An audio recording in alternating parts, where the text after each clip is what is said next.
کہ وہاں فرمایا گیا تھا کہ تین جو سب سے بڑے بڑے گناہ ہیں، والذین لا يدعون مع اللہ الہا آخر، وہ لوگ کہ جو اللہ کے ساتھ کسی اور الہ کو پکارتے نہیں ہیں، کسی اور سے دعا نہیں کرتے، ولا يقتلون النفس التي حرم اللہ الا بالحق، نہیں انسانی جان کو قتل کرتے ہیں جسے کہ اللہ نے محترم قرار دیا ہے مگر حق کے ساتھ، یعنی کوئی قانون کی دفعہ ان کے اوپر لاگو ہو جائے تو بات دوسری ہے۔ قتل عمد کے قصاص میں قتل ہوگا، یا یہ کہ زنا اگر شادی شدہ مرد یا عورت کرتے ہیں تو ان کی سزا جو ہے وہ رجم ہے، جو قتل کی ایک بہت ہی شدید شکل ہے، یا مرتد کی سزا قتل ہے، اور یا پھر یہ ہے کہ کافر کو قتل کیا جا سکتا ہے جو حربی ہو، جس کے ساتھ جو جنگ ہے وہ ڈکلیئرڈ ہو۔ ان چار صورتوں کے علاوہ کسی انسان کو کسی حالت میں کسی جذبے کے تحت قتل کرنا جائز نہیں ہے، حرام ہے، حرام مطلق ہے۔ یہ ہمارے ہاں جو وہ عزت کے نام پر آنر کلنگز جو ہو رہی ہوتی ہیں، یہ سب کے سب جو ہے جرم ہے اسلام کی نگاہ میں۔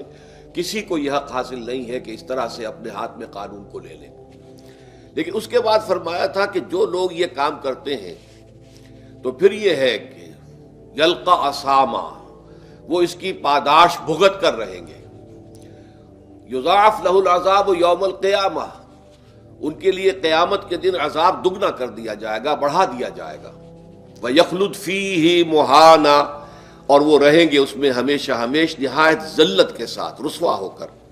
إِلَّا مَن تَابَ وَآمَنَ وَعَمِلَ عَمَلًا صَالِحًا، اس میں استثناء ہے کہ جو توبہ کرے اور تجدید ایمان کرے یا ایمان لائے۔ اگر پہلے کافر تھا تو ایمان لائے گا، اور اگر پہلے مسلمان تھا لیکن یہ کہ یہ گناہ سرزد اس سے ہوا تو گویا کہ ایک طرح کے کفر میں وہ داخل ہو گیا تھا، ایمان حقیقی سے محروم ہو گیا تھا، تو گویا کہ تجدید ایمان کرے۔ الا من تاب وآمن وعمل عملا صالحا، اور پھر اس کا عمل تبدیل ہو جائے، عمل درست ہو جائے، غلط کام کو فی الواقع چھوڑ دے۔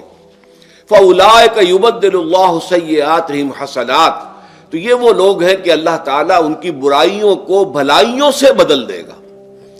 یہ بات جو ہے بہت بلند ہے، اس میں اللہ تعالیٰ کی طرف سے وعدہ جو ہو رہا ہے کہ فاولئک یبدل اللہ سیئاتہم حسنات وکان اللہ غفورا رحیما ومن تاب وعمل صالحا، پھر دوبارہ تکرار کے ساتھ یہ بات آ چکی ہے، جو توبہ کرے اور پھر عمل اچھا کرے، فإنہ یتوب الی اللہ متابا، تو وہ ہے جو حقیقت میں توبہ کرتا ہے اللہ کی جناب میں جیسے کہ توبہ کرنی چاہیے، عمل میں کوئی تبدیلی نہ ہو، اور توبہ کی تسبیح ہوتی رہے، استغفر اللہ ربی من کل ذنب واتوب الیہ، آپ نے 10 تسبیحیں کر دی، 1000 مرتبہ کہہ لیا، یہ سب زیرو ہے اللہ کی نگاہ میں۔ ذکر کا ثواب مل جائے گا کہ اتنا وقت آپ نے اللہ کا نام لیا ہے، اللہ کا ذکر کیا ہے، اس کا ثواب تو ملے گا، لیکن یہ توبہ نہیں ہے، اس سے کسی گناہ کی معافی کا کوئی سوال نہیں ہوتا، اس سے برائیوں کے بھلائیوں میں بدلنے کا کوئی امکان نہیں ہے، اس سے اس کی سزا سے بچنے کی کوئی سبیل نہیں ہے۔ اب سورہ تحریم میں خاص طور پر ایک خاص جو پس منظر ہے اس کے اعتبار سے یہ آیت آ رہی ہے، یا ایھا الذین آمنوا توبوا الی اللہ توبۃ نصوحا، اے وہ لوگوں جو ایمان لائے ہو، اے ایمان کے مدعیوں، دعوے داروں، توبہ کرو اللہ کی جناب میں، لیکن وہ توبہ خالص ہونی چاہیے، توبۃ نصوحا۔ اس سورہ مبارکہ کے پس منظر کو نوٹ کیجئے تو اس میں ایک خطائے اجتہادی کہہ لیجئے حضور سے ہو گئی تھی صلی اللہ علیہ وسلم، اگرچہ وہ خطا جانب خیر میں تھی، اچھے کام کے لیے تھی، برے کام کے لیے نہیں تھی، کہ آپ نے اپنی ازواج مطہرات کی دل جوئی کے لیے ایک شے جو اللہ کی طرف سے آپ کے لیے حلال تھی اس کو استعمال نہ کرنے کی قسم کھا لی، تو اس پر حضور کو روکا گیا، یا ایھا النبی لم تحرم ما احل اللہ لک تبتغی مرضات ازواجک، اے نبی کیوں آپ اپنے اوپر حرام ٹھہراتے ہیں وہ شے جو اللہ نے آپ کے لیے حلال قرار دی ہے؟ کیا آپ اپنی بیویوں کی رضا جوئی کے لیے ایسا کر رہے ہیں؟ واللہ غفور الرحیم، اللہ غفور ہے، رحیم ہے، اللہ نے آپ کی اس خطا سے درگزر کیا ہے، لیکن قد فرض اللہ لکم تحلۃ ایمانکم، اللہ تعالیٰ نے راستہ تمہارے لیے کھول دیا ہوا ہے کہ ایسی قسموں کو کھولا جا سکتا ہے، جس کے لیے کہ سورہ مائدہ کے اندر کفارہ دے دیا گیا۔ تو گویا کہ حضور کو یہاں حکم دیا جا رہا ہے کہ آپ اپنی اس قسم کا کفارہ دیجئے، قسم کا، اور یہ جو قسم ہے اس کو کھول دیجئے۔ نمبر 2 پہ پھر 2 ازواج مطہرات کا معاملہ آیا کہ حضور نے ایک راز کی بات کہی ایک زوجہ محترمہ سے، لیکن انہوں نے وہ راز جو ہے وہ دوسری زوجہ محترمہ کو پہنچا دیا جن میں زیادہ آپس میں قریبی تعلق تھا. تو گویا کہ یہ بھی ایک طرح سے خیانت ہو گئی، اس لیے کہ راز جو ہے وہ تو ایک امانت ہوتا ہے، اور خاص طور پر عائلی زندگی میں میاں بیوی کے درمیان کے جو معاملات ہوتے ہیں وہ تو بہت ہی رازداری پر مبنی ہوتے ہیں. اس لیے ان میں سے کوئی چیز جو ہے جس کو خاص طور پر کہا گیا ہو کہ یہ ایک راز کی بات ہے، یہ تم سے کہہ رہا ہوں، کسی اور سے کہنا نہیں ہے، تو اس میں جو غلطی ہوئی ہے وہ بھی ایک بڑی غلطی تھی حضرت عائشہ صدیقہ رضی اللہ تعالی عنہا ان کی. تو ان دونوں کے پس منظر میں پھر تیسری بات آئی کہ اہل ایمان اگر تم غافل ہو اپنے اہل و عیال کی طرف سے اس اعتبار سے کہ ان کا کردار کیسا بن رہا ہے، وہ اللہ کے بندے ہیں یا کوئی غلطیاں کر رہے ہیں، خطا کر رہے ہیں، تو دیکھو یہ تم ان کے ساتھ جو ہے وہ محبت نہیں کر رہے، عداوت کر رہے ہو. اس لیے کہ تمہاری اس نرمی، تمہاری اس شفقت اور ان محبت کے اندر اس درجے بڑھ جانا کہ اس میں اللہ تعالیٰ کے جو حرام کردہ امور ہیں ان میں بھی تم ملوث ہو جاؤ، تو یہ گویا کہ در حقیقت تم اپنے آپ سے بھی دشمنی کر رہے ہو اور ان سے بھی دشمنی کر رہے ہو. اپنے آپ سے دشمنی کر رہے ہو کہ تمہاری عاقبت خراب ہوگی، ان سے دشمنی کر رہے ہو کہ ان کی اگر تربیت غلط ہو جائے گی تو گویا کہ وہ جہنم کا نوالا بنیں گے. اب اس تین چیزوں کے پس منظر میں فرمایا جا رہا ہے یا ایھا الذین آمنوا توبوا الی اللہ توبۃ نصوحا، اے ایمان والو، اے ایمان کے دعوے دارو، اللہ کے جناب میں توبہ کرو، لیکن توبہ خالص نصوحا. پہلی بات تو یہ جانیے، میں نے بھی یقیناً پہلے بھی عرض کیا ہوگا لیکن دہرانے میں کوئی حرج نہیں ہے، عربی زبان میں یہ دو الفاظ بہت قریب ہیں، آبا یعوب اوبن اور تابا یتوب توبن یا توبتن. آبا یعوب اوبن بھی ہوتا ہے واپس لوٹنا، لیکن یہ ہے کسی یعنی مادی چیز کی طرف سے واپس لوٹنا. ایک ہے تابا یتوب توبن یا توبتن، وہ کسی فعل سے، معنوی چیز سے پلٹ آنا، لوٹ آنا. چنانچہ ایک بڑی پیاری جو دعا حضور صلی اللہ علیہ وسلم مانگا کرتے تھے، آپ کی مسنون دعاؤں میں سے ہے، جب آپ سفر پر گئے واپس گھر آئے تو گھر میں داخل ہوتے ہوئے آئبونا تائبونا لربنا حامدون، ہم پلٹ کر آ گئے ہیں سفر سے، وطن سے میں پہنچ گئے ہیں، گھر میں داخل ہو رہے ہیں، اور ہم اس حال میں بھی اپنے رب کی جناب میں توبہ بھی کر رہے ہیں، رجوع کر رہے ہیں اللہ کی جناب میں، اور اپنے رب کی حمد کرتے ہوئے داخل ہو رہے ہیں. آئبونا تائبونا لربنا حامدون. اسی طرح آپ بازار جائیں، اس کے بعد اپنے گھر میں داخل ہو تو یہ دعا پڑھیں، تو یہ گویا یہ بہت ہی ایک یوں سمجھیے مبارک، بہت سی اس کے اندر برکات ہوں گی. تو اس میں بھی لفظ آبا یعوب اوبن، تابا یتوب توبن، یہ دونوں کے بہت قریب آ گئے، آئبونا تائبونا لربنا حامدون. توبو الی اللہ، اب الہ کو نوٹ کیجئے، یہ توبہ کا لفظ بھی بہت سے ایسے الفاظ میں سے عربی زبان کے، جیسا کہ اس سے پہلے ہم دیکھ چکے ہیں کہ ایک لفظ ہے رغبہ، رغبہ رغبت جسے اردو میں ہم بولتے ہیں. رغبہ الہ ہوگا تو کسی شے کی طرف رجحان ہونا، اس کی طلب پیدا ہو جانا، اس کی خواہش پیدا ہو جانا. اور رغبہ عن ہوگا تو کسی چیز سے متنفر ہو جانا، دور ہٹ جانا، دور چلے جانا. ورب ایک ہی ہے، پریپوزیشن کی چینج سے بالکل برعکس نتیجہ نکل آیا. ومن رغب عن سنتی فلیس منی، جسے میری سنت پسند نہیں ہے، جو اس سے ہٹتا ہے، پیچھے ہٹتا ہے، اس کو ترک کرتا ہے، اس کا مجھ سے کوئی تعلق نہیں. اسی طرح مالا یمیل و میلن، مالا الہ کسی شے کی طرف مائل ہونا، مالا عن اس شے سے ہٹ جانا، پیچھے ہٹ جانا، نفرت ہو جانا. اسی میں وہ لفظ تھا سا، فقط سقط قلوبکما، تمہارے دل جو ہے وہ تو مائل ہو ہی گئے ہیں. سغا بھی الہ ہوگا تو اس کے معنی کسی شے کی طرف مائل ہو جانا، عن ہوگا تو کسی شے سے متنفر ہو جانا. تو وہاں میں عرض کر چکا تھا لقد سقط قلوبکما، تو اے نبی کی دونوں بیویوں، تمہارے دل تو یقیناً اللہ کی طرف مائل ہو چکے ہیں، توبہ کی طرف مائل ہو چکے ہیں، لیکن زبان سے یہ کہتے ہوئے کہ حضور معاف کر دیجئے غلطی ہو گئی، یہ اس میں ذرا حجاب آ رہا ہے. ظاہر بات ہے شوہر اور بیوی کے درمیان جس طرح کا تعلق ہوتا ہے تو اس میں یہ کہ بسا اوقات اپنی غلطی کو واضح الفاظ میں تسلیم کرنے میں کچھ ہچکچاہٹ سی ہوتی ہے. تو وہ ایک کیفیت تھی کہ تمہارا دل تو مائل ہو چکا ہے، لیکن یہ کہ تم ذرا زبان سے بھی کہو، اقرار کرو. اسی طریقے سے یہ لفظ توبہ ہے، توبہ الہ ہے کسی کی جناب میں توبہ کرنا. جب اللہ تعالیٰ کی طرف توبہ کا لفظ آئے گا تو توبو الی اللہ توبۃ نصوحا، اللہ کی جناب میں توبہ کرو. اور جب اللہ تعالیٰ توبہ کرتا ہے، یہ لفظ جو ہے دو طرف استعمال ہوتا ہے، تواب بندہ بھی ہے، تواب اللہ بھی ہے. اللہ تواب ہے، بہت توبہ کا قبول کرنے والا، بندہ تواب ہے، بہت زیادہ توبہ کرنے والا۔ وہ حدیث میں آپ کو سنا چکا ہوں، کل بنی آدم خطاؤون وخیر الخطائین التوابون، تمام بنی آدم نہایت خطا کار ہیں، گناہ گار ہیں، غلطیاں ہوتی ہیں، خطائیں ہوتی ہیں، لیکن ان خطا کاروں میں بہتر لوگ وہ ہیں جو بہت توبہ کرنے والے، رجوع کرتے، پلٹتے ہیں، ان میں پشیمانی پیدا ہو جاتی ہے اور وہ اللہ تعالیٰ کی جناب میں رجوع کرتے ہیں، تو وہ تواب ہیں، بہت زیادہ توبہ کرنے والے۔ لیکن اللہ کی جناب میں توبہ جب بندہ کرتا ہے تو وہ الہ آئے گا، تابہ الہ، اس نے توبہ کی اللہ کی جناب میں۔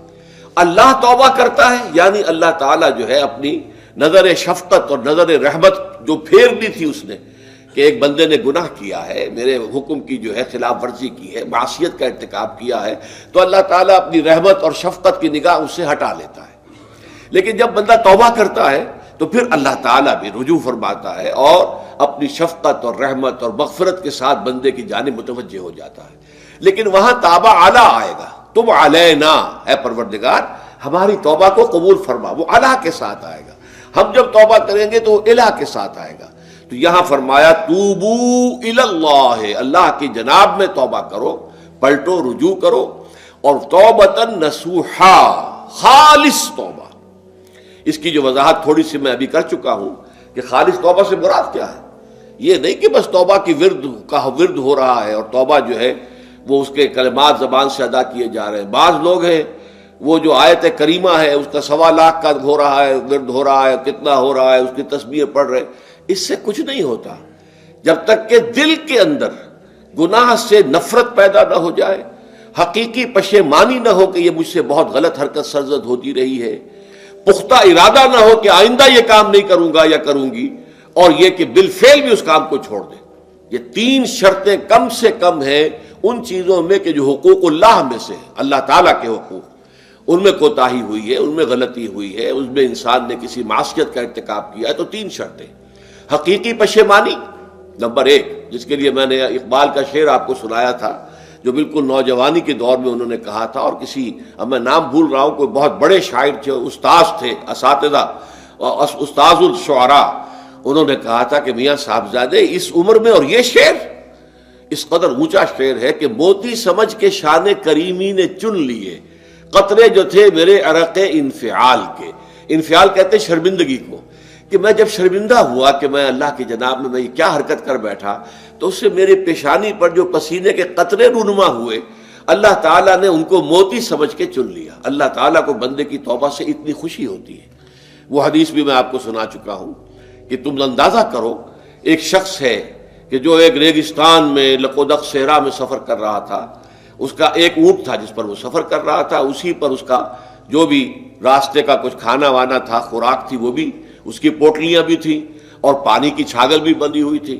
تھوڑی دیر کے لیے وہ ایک درخت کے سائے میں بیٹھ گیا استراحت کے لیے، وہ اسی میں آنکھ لگ گئی اس کی۔ اب جب آنکھ کھلی تو دیکھا کہ اونٹ غائب ہے۔ اب اونٹ گویا کہ اس کی زندگی کا واحد سہارا، کہاں جائے گا اب بغیر اونٹ کے؟ اس دوڑا دائیں بائیں، شمال جنوب مغرب مشرق، سب میں کہیں جہاں تک وہ کر سکتا تھا اسے کہیں اونٹ نظر نہیں آیا۔ تو پھر وہ اسی درخت کی سائے میں آ کر بیٹھ جاتا ہے موت کے انتظار میں کہ اب تو موت ہی آئے گی، نہ کھانے کو کچھ، نہ پینے کو پانی، نہ سواری کہ میں کہیں یہاں سے نکل سکوں۔ اچانک دیکھتا ہے کہ وہ اونٹ تو کھڑا ہوا ہے اور وہ سامان بھی موجود ہے۔ تو اس میں فرط مسرت کی وجہ سے خوشی اتنی شدید ہوتی ہے اسے کہ وہ کہنا تو یہ چاہتا ہے اے اللہ میں تیرا بندہ ہوں، تو میرا رب ہے، لیکن وہ کہہ یہ بیٹھتا ہے اے اللہ میں تیرا رب ہوں، تو میرا بندہ ہے۔ یعنی اتنا وہ اپنے اس میں حواس کھو بیٹھتا ہے خوشی کی وجہ سے۔ اتنی ہی خوشی ہوتی ہے اللہ تعالیٰ کو اپنے کسی گناہ گار بندے کی توبہ سے۔ اب آپ اندازہ کیجئے، یہ ہے جو تشبیہ حضور صلی اللہ علیہ وسلم نے توبہ کی عظمت کے لیے بیان کی۔ تو اس کے حوالے سے، اور میں آپ کو فلسفے کے طور پر بھی بتا چکا ہوں کہ بہت بڑی غلطی جو ہے، جیسے ان دونوں صورتوں کا جو مرکزی مضمون میں نے بتایا تھا کہ خاندانی زندگی میں 2 انتہائی کیفیات پیدا ہوتی ہیں، یا میاں بیوی کی موافقت نہیں ہو رہی تو آخری حد ہے طلاق، یا یہ ہے کہ اتنی محبت ہو گئی ہے کہ محبت کی وجہ سے شریعت کی حدود کے اندر رد و بدل ہو رہا ہے۔ تو پہلے کے موضوع کے اوپر سورہ طلاق ہے اور دوسرے موضوع کے اوپر سورہ تحریم ہے۔ تو طلاق کے معاملے میں بھی عیسائیوں سے جو بہت زیادہ غلطی بہت بڑی سرزد ہوئی وہ یہ ہے کہ حضرت عیسیٰ نے یہ فرمایا تھا کہ جو شخص اپنی بیوی کو طلاق دیتا ہے گویا کہ ناحق، وہ گویا کہ اس سے زنا کرواتا ہے، یعنی یہ کہ طلاق ہو گیا اس کو، اب وہ بیچاری جو ہے وہ بے شوہر کے ہے، عام طور پر مطلقہ سے کوئی شادی نہیں کرتا، تو اب اس کے فتنے میں مبتلا ہونے کا امکان موجود ہے، وہ زناکاری پر آمادہ ہو سکتی ہے، تو اس جس شخص نے اسے غلط طلاق دی تھی در حقیقت وہ ذمہ دار ہوگا اس زناکاری کا جو وہ کر رہی ہے۔ یہ اصل میں ایک اخلاقی تعلیم تھی جس کو کہ انہوں نے قانونی سمجھ لیا اور طلاق کا دروازہ بند کر دیا، حالانکہ شریعت موسوی میں طلاق کا راستہ کھلا تھا جیسے شریعت محمدی میں، کہ اگر کوئی صورت ایسی ہے کہ مزاج نہیں مل رہا ہے تو ٹھیک ہے، علیحدہ ہو جاؤ، سیپریشن کا راستہ کھلا ہوا ہے۔ اگرچہ اللہ کو حلال چیزوں میں سب سے زیادہ ناپسند طلاق ہے، اللہ چاہتا یہی ہے کہ یہ بندھن بندھ جائے تو بندھا رہے ساری عمر، لیکن یہ کہ یہ بھی نہیں ہے کہ گھر کے اندر چخ چخ ہوتی رہے، چپکلش چلتی رہے، گھر کے اندر چین نہ رہے، راحت نہ رہے، باہمی اعتماد نہ ہو اور پھر بھی وہ بندھن بندھا رکھا جائے، اس کا کوئی فائدہ نہیں۔ تو قانون وہ تھا لیکن اخلاقی تعلیم یہ تھی، جیسے حضور نے فرمایا ابغض الحلال عند اللہ الطلاق، لیکن ساتھ ہی میں نے وہ حدیث بھی آپ کو سنا دی کہ جو شخص اپنی بیوی کی جو بھی اس کی روش ہے اس سے سخت نالاں ہے، شکایتیں کرتا پھرتا ہے دوسروں سے، طلاق نہیں دیتا، تو اللہ تعالیٰ اس کی دعا سنتا ہی نہیں کہ جب میں نے تمہارے لیے راستہ کھلا ہوا تھا وہ تم اختیار نہیں کر رہے۔ تو یہی معاملہ در حقیقت عیسائیوں نے اس حد تک بڑھایا کہ حضرت آدم اور حوا سے جو خطا ہو گئی تھی وہ خطا جو ہے وہ تو ہر انسان دنیا میں جو آتا ہے تو خطا کار ہے، وہ اپنے آباء و اجداد، اپنے اماں حوا اور اپنے ابا آدم کی خطا لے کر اپنے ساتھ پیدا ہو رہا ہے، تو گناہ گار ہے۔ Man is sinful from the very birth. اب اس کا کیا علاج ہو پھر؟ وہ تو اس کا علاج ڈھونڈا کہ اللہ نے اپنا اکلوتا بیٹا زمین پر بھیج کر اور اسے ان لوگوں کی طرف سے کفارہ بنا لیا کہ جو ہمارے اس بیٹے پر ایمان لے آئے۔ یہ سارا عقیدہ بنائے فاسد علی الفاسد کیوں ہوا؟ کہ توبہ کے بارے میں تصور ان کا غلط ہو گیا۔ اللہ قرآن مجید نے واضح کیا کہ غلطی تو ہوئی تھی حضرت آدم و حوا سے، شیطان کے بہکانے میں آ گئے تھے، لیکن یہ کہ پھر انہوں نے توبہ کی، اللہ نے تاب علیہ، اللہ نے اس کی توبہ قبول فرما لی۔ فتلقى آدم من ربہ کلمات فتاب علیہ، تو آدم نے اپنے رب سے کچھ کلمات سیکھ لیے، پشیمانی تو ہو گئی تھی، شرمندگی ہو گئی تھی، لیکن الفاظ نہیں مل رہے تھے، کن الفاظ میں اللہ کی جناب میں توبہ کروں۔ اللہ کی کمال شفقت کے اللہ نے وہ الفاظ بھی انہیں تلقین کر دیے جو سورہ اعراف کے اندر بیان ہوئے ہیں، ربنا ظلمنا انفسنا وان لم تغفر لنا وترحمنا لنکونن من الخاسرین۔ اللہ نے توبہ قبول فرما لی، فتاب علیہ۔ اب جو بچہ پیدا ہو رہا ہے نسل آدم کا، وہ کوئی اپنے جد امجد جو ہے حضرت آدم اور حضرت حوا کے گناہ کی پوٹ لے کر نہیں آتا ہے، وہ تو کل مولود یولد علی الفطرہ، فطرت الاسلام پہ پیدا ہوتا ہے۔ تو توبہ کی در حقیقت جو عظمت اور حقیقت ہے ہمارے دین میں، اس کو نہ سمجھنے سے بھی بہت بڑی غلطیاں لوگوں سے ہو جاتی ہے، اور تاریخ انسانی میں اتنی بڑی بڑی غلطیاں ہوئی ہیں۔ طلاق کے معاملے میں بھی عیسائیوں نے پھر یہ کیا کہ سوائے اس کے کوئی شکل نہیں ہے کہ بیوی زنا کار ہو تو پھر تو طلاق ہو جائے گی، سیپریشن ہو جائے گی، لہذا جو طلاق دینا چاہتے تھے وہ ایسے مواقع پیدا کرتے تھے کہ بیوی زنا کرے، یا یہ کہ جھوٹی گواہیاں فراہم کرتے تھے زنا کاری کی اور پھر اس سے چھٹکارا حاصل کرتے تھے۔ اس کے بغیر چھٹکارا حاصل کرنے کی کوئی شکل نہیں تھی۔ اس پر بڑے بڑے افسانے جو ہیں وہ مغربی لٹریچر کے اندر آپ کو ملیں گے کہ عورت سے نجات پانے کے لیے انہیں پھر یہ کرنا پڑتا تھا کہ جھوٹے طور پر جھوٹا الزام تہمت لگا کر اس کے اوپر زنا کا الزام ثابت کرے، یا یہ ہے کہ اسے واقعتاً خود ایسے حالات میں ڈال دے کہ وہ زانیہ بن جائے اور پھر اس سے نجات حاصل۔ یہ گویا کہ پھر وہی بنائے فاسد علی الفاسد، ایک غلط بات کے اوپر دوسری غلط بات کا۔ تو توبوا الی اللہ توبۃ نصوحا، توبہ کرو اللہ کی جناب میں جو کہ خالص توبہ ہو۔ خالص توبہ میں 3 شرائط میں نے بیان کر دی کہ اگر اللہ کے حقوق میں معاملے میں کبھی بیشی ہوئی ہے تو پھر یہ ہے کہ پشیمانی حقیقی، عزم مصمم دوبارہ نہیں کروں گا نہ کروں گی، اور نمبر 3 یہ کہ ایک مرتبہ اس گناہ کو لازماً چھوڑ دینا۔ اس کے بعد جو ہے اگر یہ حقوق العباد میں سے ہے تو ایک چوتھی اضافی شرط ہے، یا تو اس کی تلافی کرو، اس کا پیسہ مارا تھا تو پیسہ دو، بہن کا حق جو ہے وراثت میں کھایا تھا تو اس کو ادا کرو، یا اس سے معافی حاصل کرو، یا پھر ایک شکل ہو سکتی ہے کہ اگر وہ فوت بھی ہو گیا ہے، اب کوئی شکل نہیں ہے، اس کی طرف سے صدقہ و خیرات کرتے رہو، اللہ یہ میں کر رہا ہوں اس کے حساب میں اس کو جمع کر دے، اور میری جو کوتاہی تھی اس کو معاف فرما دے، اس کو جو ہے وہ ڈیبٹ کریڈٹ ہو جائے گا، ورنہ پھر آخرت میں یہ ہوگا کہ آپ کی نیکیاں اس کے حوالے کی جائیں گی۔ یا آپ کے پاس نیکیوں کا ذخیرہ بھی کافی نہ ہوا تو اس کے گناہ آپ کے پلڑے میں ڈال دیے جائیں گے. اور اسی کو حضور نے فرمایا کہ میری امت کا اصل مفلس وہ ہے. آپ نے پوچھا اتدرون من المفلس، آپ لوگ جانتے ہیں کہ مفلس کون ہوتا ہے؟ تو صحابہ نے وہی جواب دیا جو ہم میں سے ہر شخص جواب دے گا، المفلس عندنا من لا درہم لہ ولا دینار. ہمارے نزدیک ہم مفلس اس کو کہتے ہیں جس کے پاس درہم و دینار نہیں ہے، روپیہ پیسہ نہیں ہے. حضور نے فرمایا نہیں، میری امت کا مفلس وہ ہوگا جو قیامت کے دن حاضر ہوگا، بہت سی نمازوں کی وہ پنڈ لے کر آئے گا، وہ گٹھڑی لے کر آئے گا، گٹھڑا لے کر آئے گا، اور روزوں کا اور اس کا اور حجوں کا اور عمروں کا، لیکن وقد شتم ھذا واکل مال ھذا، اس نے مال کھایا تھا فلاں کا حرام طریقے سے، فلاں کو گالی دیتی تھی، فلاں پر تہمت لگائی تھی، حقوق العباد کے اندر جو ہے اس کی عزت پر حملہ کیا تھا. وہ سارے مدعی جمع ہو جائیں گے. اللہ تعالیٰ کسی سے کہے گا بھائی تم اس کی نمازیں لے جاؤ، کسی سے کہے گا اس کے روزے لے جاؤ، اچھا تم لو حج لے جاؤ، اس کے عمرے لے جاؤ، اور اس کے بعد بھی مدعی باقی ہوں گے. تو اب مدعیوں کے گناہ اس کے پلڑے میں ڈالے جائیں گے، اور پھر وہ دوسروں کے گناہوں کے بوجھ تلے دب کر جہنم میں جھونک دیا جائے گا. تو یہ حقوق العباد کے اندر معاملہ اس سے بھی کہیں زیادہ سخت ہے کہ جو حقوق اللہ کا ہے. اللہ تو بڑا غفور ہے، رحیم ہے، اس کے اندر وہ رعایت بھی کرے گا، لیکن حقوق العباد کا معاملہ اللہ کہہ دے گا یہ میرا معاملہ ہے ہی نہیں، یہ تمہارا آپس کا معاملہ ہے، تمہیں اس میں تو جو بھی ہے لین دین کر کے ہی معاملہ چکانا ہوگا، دے دے کر معاملہ ہوگا، اس کے بغیر نہیں.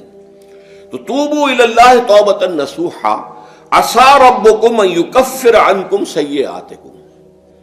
عین ممکن ہے، عسیٰ اصل میں امید دلانے کے لیے ہوتا ہے، شاید کہ ایسا ہو جائے، لیکن جب اللہ کی طرف سے یہ لفظ آتا ہے تو یہ یقینی معنی، یقینی وعدے، اللہ کا وعدہ ہے. اگر تم یہ توبہ نصوح کرو گے تو اللہ کا وعدہ ہے تم سے کہ وہ تم سے تمہاری برائیوں کو دور کر دے گا. یہ تکفیر کے لفظ کو بھی سمجھ لیجئے. کفر کا اصل معنی ہے چھپا دینا، دبا دینا.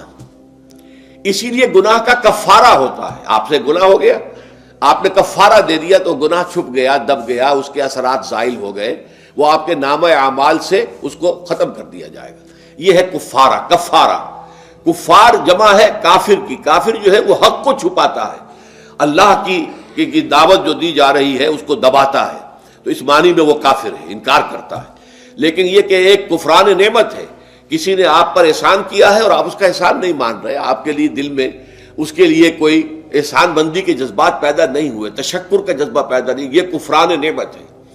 تو تکفیر اس کو بھی کہتے ہیں، تکفیر اسے بھی کہتے ہیں مسلمان امت میں سے کسی کو نکال دینا، اس لیے کہ وہ بنیادی عقائد میں علیحدہ ہو گیا ہے. تو یہ پرجنگ ہے، یہ بھی تکفیر ہے. تو تکفیر اعمال کیا ہے کہ برے اعمال کو دھو دے گا تمہارے نامہ اعمال سے، اور نمبر 2 تمہارے دامن کردار سے بھی دھو دے گا. جو غلطیاں تمہارے اوپر چلی آ رہی تھی، اتنے عرصے تک تم کرتے رہے ہو، تمہارا کردار جو ہے اس سے مقدر ہو گیا ہے، اس کے اندر جو ہے خرابی پیدا ہو گئی ہے، تو اللہ اس کو بھی دھو دے گا. تو دنیا میں بھی تکفیر کا اثر ہوگا کہ انسان کی اصلاح ہو جائے گی، اس کی سیرت و کردار جو ہے صحیح رخ پر آ جائیں گے. اور آخرت میں یہ ہے کہ اس کا جو اعمال نامے میں جو گناہ درج تھا وہ وہاں سے صاف کر دیا جائے گا، محو کر دیا جائے گا. یہ تکفیر 2 گناہ ہے. اور اس میں جو ہم سورہ الفرقان میں پڑھ کر آئے ہیں وہ اس سے بھی اگلی بات ہے. اولئک یبدل اللہ سیئاتہم حسنات. جہاں گناہ کا اندراج تھا وہاں اب نیکی کا اندراج ہو جائے گا. تمہاری سیرت و کردار میں جو گناہ کا پہلو تھا وہ اب نیکی کے پہلو میں بدل جائے گا. یہ تکفیر گویا کہ دنیا میں بھی اور آخرت میں بھی. عسیٰ ربکم، امید ہے اور اللہ کا وعدہ ہے کہ وہ تم سے تمہاری برائیوں کو دور کر دے گا. مطلب یہ کون انسان ہے جو برائی سے بالکل پاک ہے؟ کل بنی آدم خطاؤون و خیر الخطائین التوابون. توبہ کرو، توبہ نصوح کرو، اللہ تعالیٰ دھو دے گا. تمہارے دامن کردار سے بھی داغ اور دھبے صاف کر دے گا اور تمہارے اعمال نامے سے بھی. وَيُدْخِلَكُمْ جَنَّاتٍ تَجْرِي مِن تَحْتِهَا الْأَنْهَارُ. اور تمہیں داخل کرے گا ان باغات میں جن کے نیچے یا جن کے دامن میں ندیاں بہتی ہوں گی. یوم لا یخزی اللہ النبی والذین آمنوا معہ. وہ دن کہ جس دن اللہ رسوا نہیں کرے گا نہ نبی کو اور نہ ان کو جو ان کے ساتھ ایمان لائے. ان کے ساتھ ایمان لانے، ظاہر بات ہے انبیاء کے رسوا ہونے کا تو کوئی سوال ہی نہیں. یہاں اس کا ذکر جو ہے وہ تو صرف بطور تذکرہ کر دیا گیا، ورنہ اصل کیا ہے جو نبی کے ساتھ ایمان لائے. اور نبی کے ساتھ ایمان لانے والوں میں درجہ اول کے لوگ وہ ہیں جو صحابہ کرام ہیں، جو حضور کے زمانے میں تھے، حضور کے ساتھ دیا انہوں نے اپنے جان و مال سے حضور کے مشن کو تقویت پہنچائی. جہاں حضور کا پسینہ گرا وہاں اپنی خون کی ندیاں بہا دی، اپنی جانیں دے دی. تو وہ ہے اولین. لیکن اللہ تعالی ہمیں بھی ان میں شامل کرے، اس لیے کہ جیسے کہ سورہ بقرہ کی جو آخری سے پہلی آیت ہے اس کے اندر بیان فرمایا گیا کہ آمن الرسول بما انزل الیہ من ربہ والمؤمنون، ایمان لائے رسول محمد صلی اللہ علیہ وسلم اس چیز پر کہ جو ان کے اوپر ان کے رب کی طرف سے نازل کی گئی، اور ایمان لائے صاحب ایمان. وہ صاحب ایمان سب کے سب شامل ہو جائیں گے. تو قیامت کے دن اللہ تعالیٰ رسوا نہیں کرے گا. یوم لا یخزی اللہ النبی والذین آمنوا معہ، جس دن کہ اللہ تعالیٰ رسوا نہیں کرے گا نہ اپنے نبی کو صلی اللہ علیہ وسلم اور نہ ہی ان کو کہ جو ان کے ساتھ ایمان لائے. اور یہ آخرت کی رسوائی جو ہے بہت بڑی رسوائی ہے. دنیا کی رسوائی انسان جو ہے اس کو بہت ہلکا سمجھے، آخرت کی رسوائی بہت بڑی ہے. پوری خلق خدا جہاں جمع ہوگی، پوری انسانیت جمع ہوگی، تمام آدم سے لے کر آخری انسان تک جمع ہوں گے، اور وہاں اگر رؤوس الاشہاد ہمارا پردہ چاک کیا جائے، ہمارے گناہوں کو جو ہے اعلان کیا جائے، تو وہ کتنی بڑی رسوائی ہوگی. اسی لیے یہ دعا مانگتے رہنا چاہیے، اللہم ربنا اجرنا من خزی الدنیا والآخرہ، اے اللہ ہمیں بچا لے، دنیا اور آخرت دونوں کی رسوائی سے بچا لے. دنیا کی رسوائی یہ ہے کہ آپ کی کسی غلط کام کا چرچا ہو جائے، دنیا کے اندر پھیل جائے، آپ کی جو ہے عزت جو ہے وہ داغدار ہو جائے، اس سے بھی اے اللہ بچا لے، پردہ ڈال دے. جیسے کہ حضور نے لفظ استعمال کیا الا یتغمدنی ربی برحمتہ، اللہ یہ کہ میرا پروردگار مجھے اپنی رحمت کی چادر تلے ڈھانپ لے. اللہ تعالیٰ دنیا میں بھی ہمیں ڈھانپے رکھے اور آخرت میں بھی ڈھانپ لے. تو یہ خزی دنیا والآخرہ، اے اللہ ہمیں دنیا کی بھی رسوائی سے بچائے رکھ اور آخرت کی رسوائی سے بھی بچا لیجو. بارک اللہ لی ولکم فی القرآن العظیم ونفعنی وإیاکم بالآیات والذکر الحکیم.